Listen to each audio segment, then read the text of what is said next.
Hello, mapagpalang araw. Kumusta po kayong lahat? So, nandito ako ngayon mga idol. No? Malayo ako sa kabutukan kung saan sila Janrel at Nel Jan. So, sana okay ang mga kasamahan ko ngayon at pupunta ako mga idol dahil mag-aalay ako ng chocolate sa ating mga kaibigang diwata mga idol. Yan. Yung grabe ang biyahe no, sobrang nakakapagod kasi matagal-tagal din yung biyahe natin. Para sa 6 hours mga idol no. So shoutout sa inyong lahat, Ma'am Kulot Kulet, shoutout. At marami pong salamat mga idol no dahil sobrang saya ko po dahil dumadami na po ang ating viewers. Salamat po sa mga nag-share. Maraming salamat po. Sana mamonetize tayo mga idol no dahil gusto kong makatulong talaga sa mga bata mga idol. Pag makaipon ako ng fan ay ikuha na ako sa mga bata akong kapalit ko mga pagkaon nila. Yun talaga yung goal ko mga idol, makatulong ako sa kapwa. Kaya dito sa bukid grabe good ka crisis mga idol no, mahirap ang buhay dito. Sobrang hirap talaga. Pahinga muna tayo ng konti. Sana okay ang kasamaan ko. Kinabahan ako mga idol kasi siniljan kasi na-hypnotize siya. Muntik na siyang ma-hypnotize. At yung nakikita ninyo na kumakain na siya ng puso, yun na mga idol. Yun na yung sign mga idol na pinapasukan na siya ng itim na mahika. Kasi sa pag ang tao ay may mga tangan-tangan idol, hindi yan makapasok agad-agad. Yung pag-hypnotize dyan, dinahandahan nila yan hanggang na lang mo sa sarili bang hala bakit ito ginagawa. So yun na yung sign mga idol.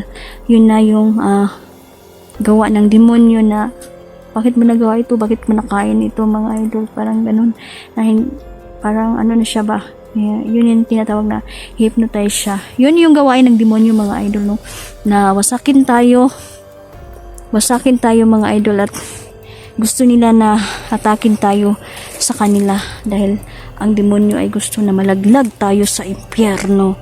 Yun yung gusto nila.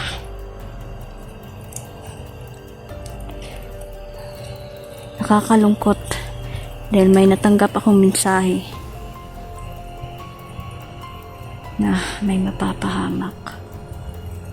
So, naligtas na si Nel dyan sa pag-hypnotize. So, may isa na namang mapapahamak si General o si Nel dyan pa din mga idol.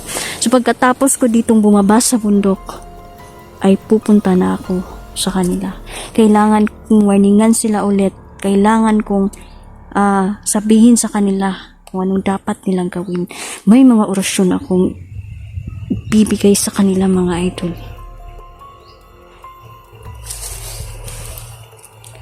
Walang makakatalo sa kanila. Kasi ang pagiging may tangan-tangan mga idol, halimbawa yung mga kulilong mga idol, tuga kasi yan. Tuga yan, para yan sa'yo mga idol no. Biniyayaan ka yan dahil ikaw ay pinagkatiwala sa'yo ang tangan-tangan na yan.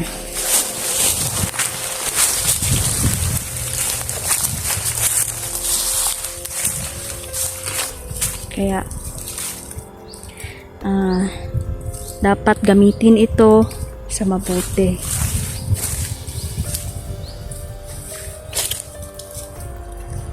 Nakakalungkot mga yun, ang daming bukiri na bar down, may mga namatay dahil din po yan sa mga pagmiminan. Minsan no, pinuputol yung mga kahoy mga idol. Kanina may mga tao na nagdala sila chainsaw pa, so ginapangutanan na ako sila asa mo or mamutol ba mo kahoy, kasi mga idol ayoko talaga na makakita ako na may mga pinuputol na kahoy. So sabi naman nila na ay mga katulad daw ng tumba ng anod na kahoy ang ilahang pamputulon mo ito nga. So okay na lang punta mga idol no. At least hindi sila puputol ng mga kahoy.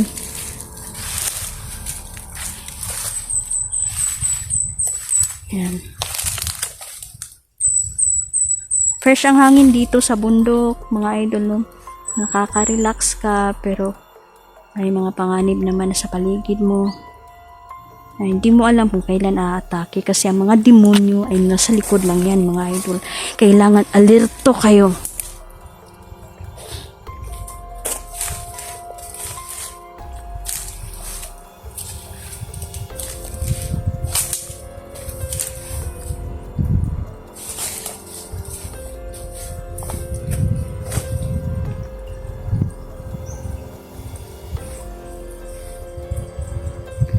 May mga awak sa paligid na nagmamasid sa atin hanggang nakarating tayo dito. Grabe ang kapangyarihan ng demonyo ngayon, mga idol. Kumikilos na ang mga magagaling, lumagsa na. May mga isang hukbo daw sila, mga idol, na pinakawalan dito upang basakin tayo.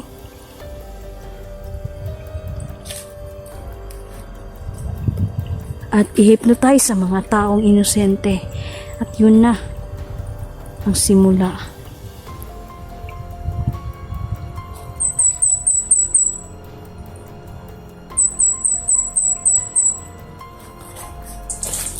Gabay,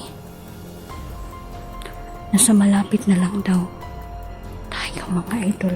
Ito pala yung iaalay ko, mga idol, sa ating kaibigan. Ayan, ito lang po talaga muna yung nakayanan ko na i-alay sa kanila, mga idol, kasi may mga putas man doon akong naagian ba magkuan paliton ta kog putas, kaso mga idol, ano na, medyo over na ba yung pagkahinog ng putas, kasi pag mag-aalay tayo, mga idol, dapat dapat talaga na good yung putas, mga idol, para malipay man po na nga itong kaibigan. Pero ito mga chocolates, mga idol, sigurado ako na gustong gusto nila ito.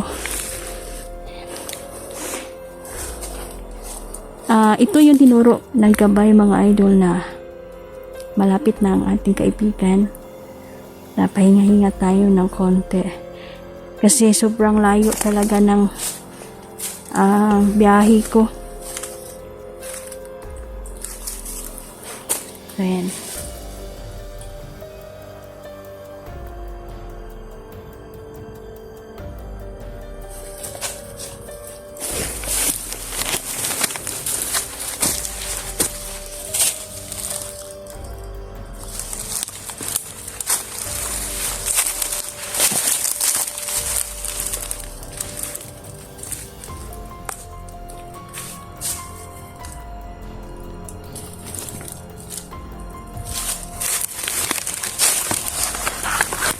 Mahilig sila sa mga chocolates, mga idol, mga diwata.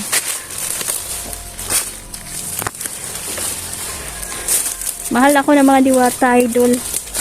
At lagi nila tayong wini-welcome no sa kanilang lugar.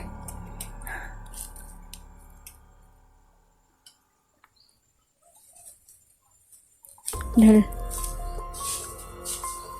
tayo ay makakalikasan. Kaya alagaan po natin ang ating paligid. Dahil hindi lang naman tayo ang nakatira, mga idol, sa paligid. Marami na hindi natin nakikita. Mga idol, no? Patuloy pa rin ako dito sa bundok na papunta pa din tayo sa ating kaibigan. Mga idol, ingatan niyo po inyong sarili dahil marami pong mapagbalat kayo. Lalo na po na may makahalubilo kayong di nyo pa kilala o makiklose-close sila sa inyo. Mga idol, wag muna kayong magtiwala, ha. Wag muna, mga idol. Marami pong mga demonyo ngayon na nagpapanggap. Yan yung paraan nila upang wasakin ka. Mga idol, i-pray nyo po lahat ng hinanakit ninyo. Yung galit ninyo sa kapwa, i-pray nyo lang yan, mga idol. Dahil ang Diyos ang taga-pagganti sa atin. Ngayon, pumupunta ako sa lugar na critical. Pero hindi ako takot sa bundok mga idol dahil kasama natin ang kalikasan.